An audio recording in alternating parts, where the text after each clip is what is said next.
Ahoy! Welcome to yet another episode of the Massachusetts Pirate News. I'm joined today by Joe and Steve. Malt is taking a needed vacation. Have a good time, Malt. We all wish we could be with you in wherever wonderful location you are. Meanwhile, we're stuck in 90-degree weather in New England. So how are the two of you doing? No, can't complain.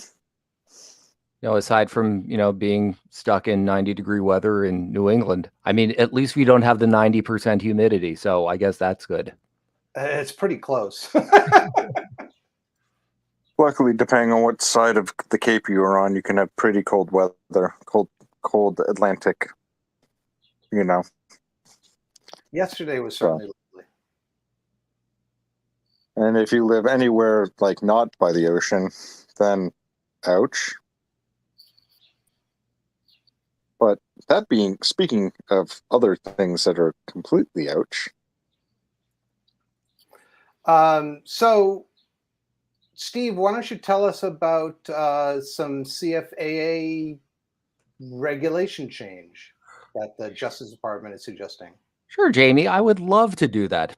So the CFAA is the Computer Fraud and Abuse Act. It's a federal statute that was, enacted once, electronic commerce started to become a thing. But basically, it prohibits an individual from quote unquote unauthorized access to a computer system.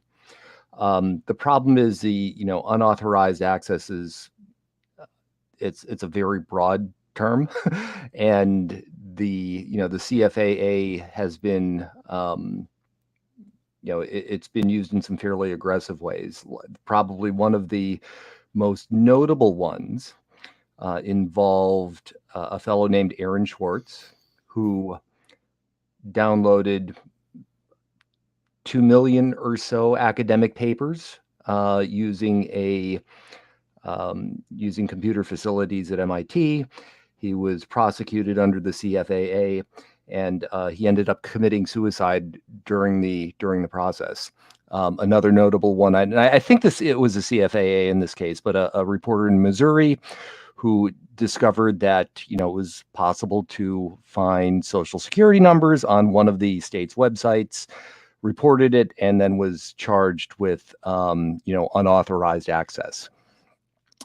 So the change is actually not a legislative change. It's the U.S. Department of Justice policy on how they're going to interpret the laws, but they are going to allow things like good faith testing.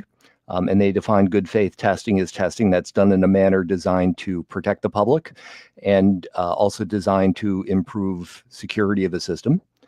Things like one of the interesting things about the CFAA is it sort of, if interpreted in the right way, it would have the effect of basically taking terms of service and giving them the power of law. Like if a service provider if a service provider says you must use your real name, well, and you on a website and you use a pseudonym, well, technically that's you're acting in a way that's accessing a computer system in a way that you're not authorized to do, or at least it could be interpreted that way. The Justice Department will not prosecute stuff like that.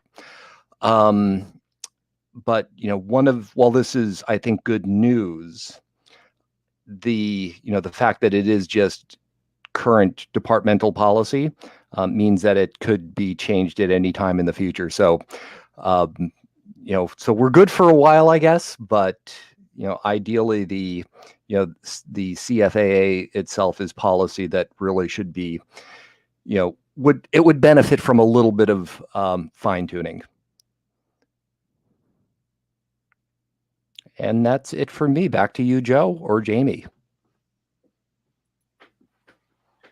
So, what are the fixes? Does it go far enough?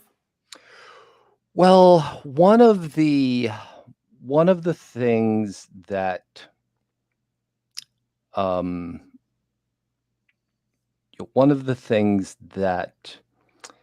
the one of the big concerns about the CFAA is it could make computer research, certain forms of security research a federal crime.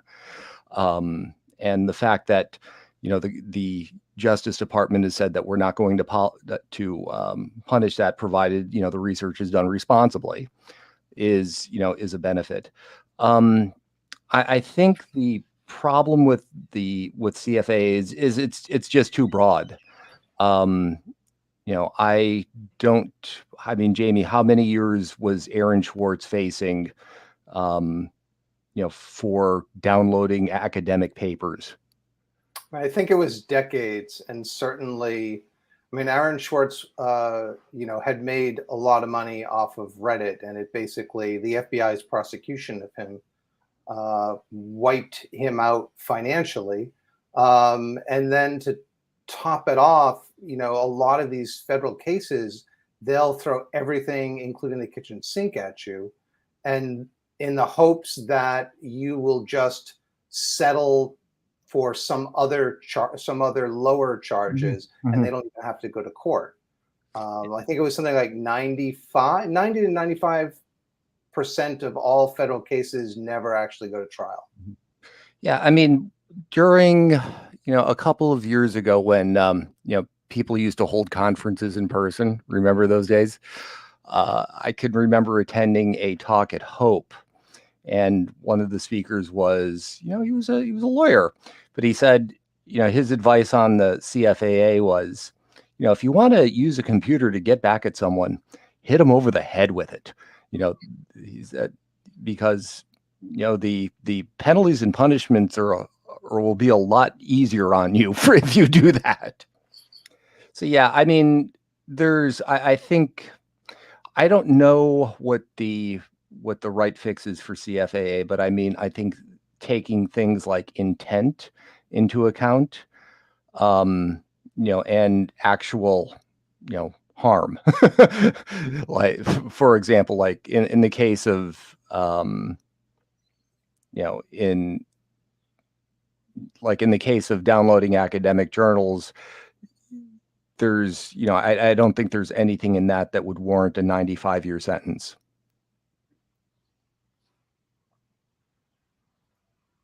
Yeah, absolutely. If you're going and entering systems for the purpose of exfiltrating, private information, or if you find it a vulnerability, and you go to the company and say, oh, give me $100,000 and I won't put this vulnerability out where people can see it and use it to exploit your system. We already have laws against those, right? Mm-hmm. You don't need the CFAA to go after people for blackmail. I believe that's called extortion. Yes, very good. So Joe, there's been a report about Oh God, not ICE again. How many people do they have to sexually harass and completely violate every rule known to mankind? It seems to be what they're doing, but apparently the newest thing to come out about ICE is just that they have so overstepped their bounds when it comes to surveillance. Things that even representatives who are supposed to be defending your rights don't know about. I don't even know where to begin with this one, to be perfectly honest. They're seizing, ever since Trump came in office and they got the green light, they would just seize stuff from, if you went and got your iPhone repaired, they could seize it just because, You didn't get it repaired at Apple. Without their Apple's explicit blessing, if you just got it repaired, they would come and seize it. And this actually happens on more than one occasion. Whereas they're supposed to be the customs part of the law enforcement, but they they went well above and beyond in surveilling people, even people that they knew were not immigrants, in order to catch that. And then they never disclosed this at all. And so how were they spying on people? What did they know? Uh, so, as far as gathering, they had gathered by several like different organizations. I mean, there was sourced from like hundreds of public records. That they had this huge, massive dragnet that is so incredibly large that it surpasses any type of oversight that could have possibly been implemented.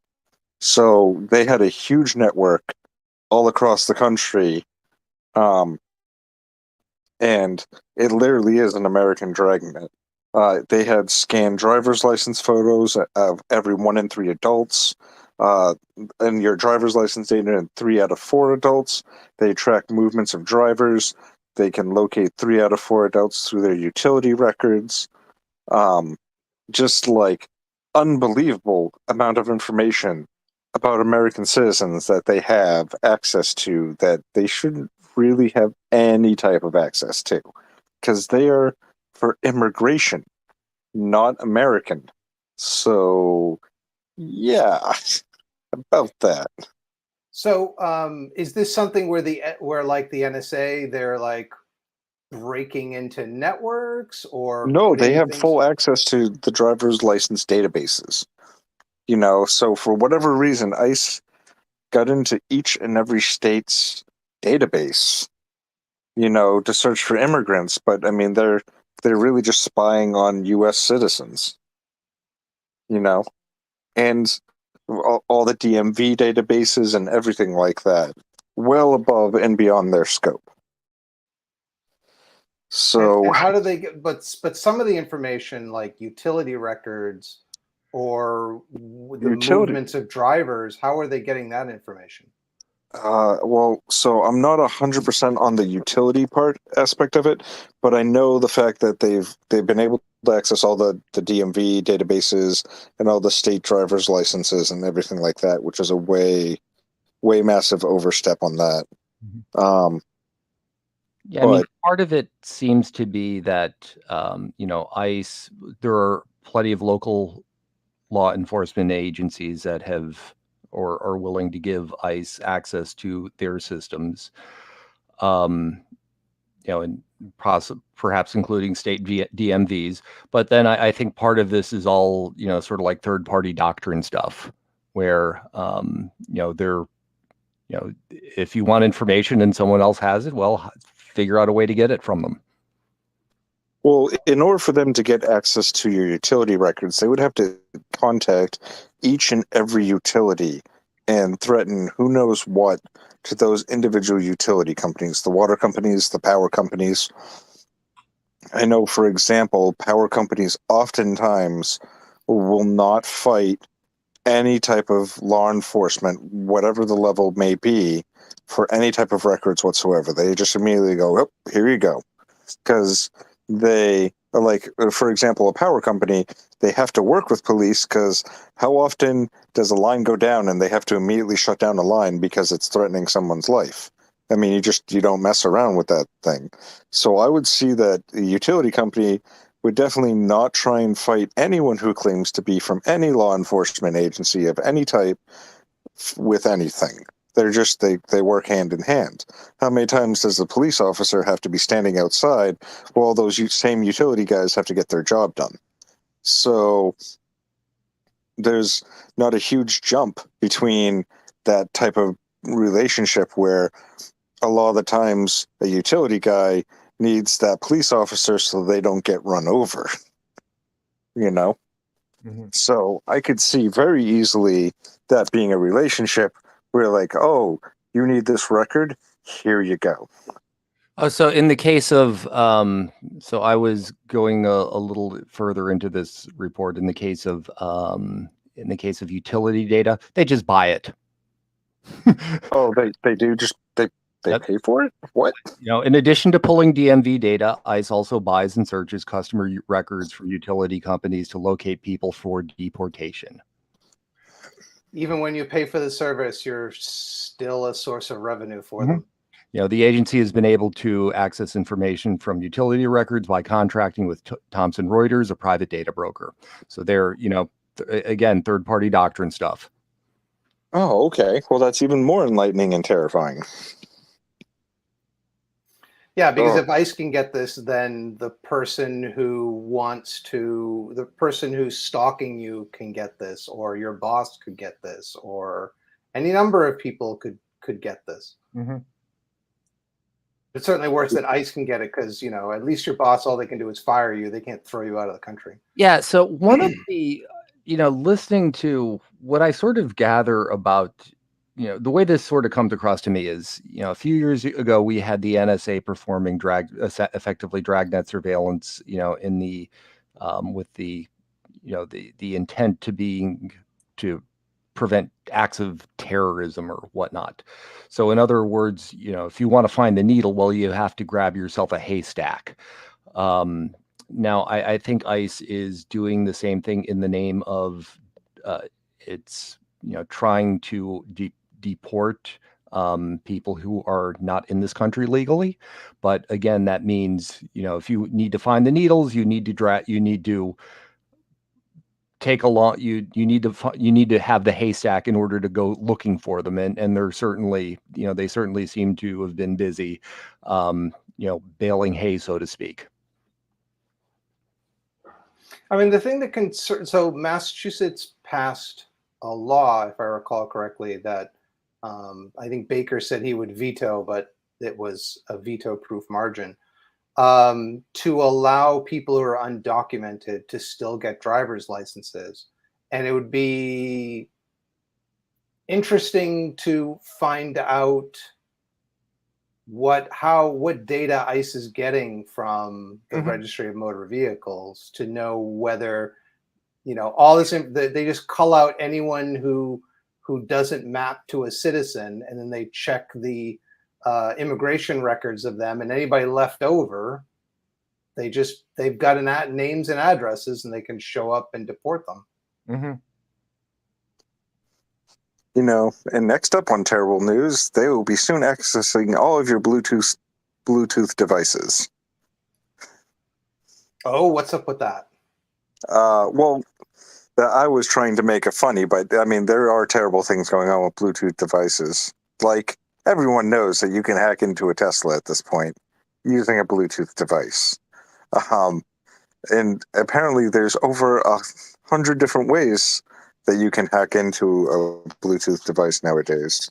But again, everyone specifically knows that that Bluetooth isn't really designed to be security.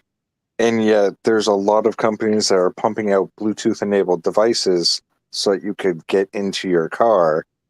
And there's just it honestly, you're better off locking your car with a key than using the Bluetooth, because the Bluetooth has pretty standard protocols on it. So it's not really as secure as you may think. You think that app is really going to keep your car from getting hijacked? No. No, not whatsoever. Yeah, I don't and know. I thought from the article that you shared, you know, you can set up a relaying device so that you can even, you know, the Bluetooth, the thing that is talking to your car or whatever over Bluetooth may need to be near the car, but you can relay that farther away, or if you tie it with a mobile phone, you could theoretically relay that to anyone, any place on the earth that has internet access. Stick a magnet on it, stick it under someone's car, and yeah, that'd be an interesting way of hacking things. Well, I mean, Bluetooth uses a low energy, otherwise known as BLE standard, which adheres to like thousands of different Bluetooth makers. So essentially, if you figure out how to access that system, um, you can figure out most Bluetooth locks out of everywhere. And with things really shifting over to the Internet of Things and a lot of devices, your coffee maker having that, and literally your lights, your AC unit, and etc. It's a pretty simple attack. Most using something called a relay attack, where you're using two Bluetooth devices, one of which could literally be attached to a magnet attached to your car, so that they could hack your car from across the continental U.S.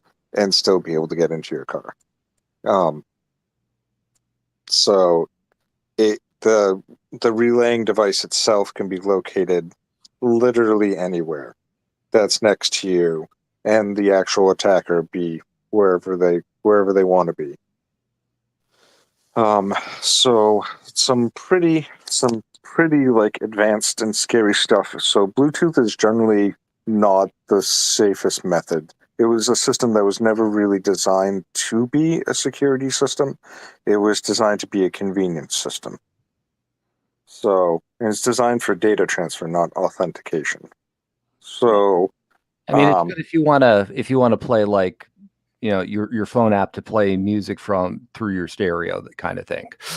yeah, I mean, your security and your privacy is really not a thought or concern when it comes to a maker of a Bluetooth device. They're just saying, hey, you could attach your phone to this cool little speaker. Yay, enjoy your music.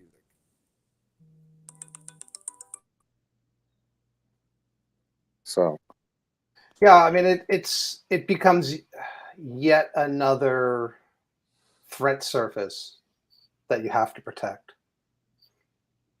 And of course, you know, all that stuff is locked under whomever your manufacturer is. If you don't have a right to repair, so you can't go in and update the software yourself and make sure that there are no vulnerabilities, you got to rely on your car manufacturer. yes, this is true. This is true. So I mean, it's just another thing that we really need to focus on and be extra careful when it comes to making sure that we're using the device appropriately. Maybe even disable your Bluetooth until there's proper security apps added to it, or even just question the maker on what type of security or what security looks like. Um, I'm sure that in the future upgrades will be there, but just a word of caution to the general public: don't rely on its security. Tesla, excuse me, in particular, well known for being hackable. Yeah, I mean, Bluetooth is one of those things that it's really best left disabled until, you know, unless you actually know you're going to use it, you know, just turn it off. As far as smart locks goes, you know, my personal recommendation would be to stick to the dumb ones. Yeah, or I mean, using it from the convenience of your own home as well, probably a different story than if you're going out to someplace public or someplace that's Yeah. going to be a little bit more threatening or risk. Like if you're going down to the game, going down to like a game in the city, or going to watch something, you know, and your car will be in a more notorious area, etc. So with that, folks, we bid you adieu. Hope you have a wonderful, wonderful upcoming not 90-degree week, apparently. We have two events coming up. Next Sunday on the 29th, the Mesh Boston Network will be hosting a potluck at my place, 25 Moore Street, Somerville, Massachusetts. And yeah, that's in the phone book, so whatever. And there's a link to it if you want to show up and get more details or tell us you're going to come.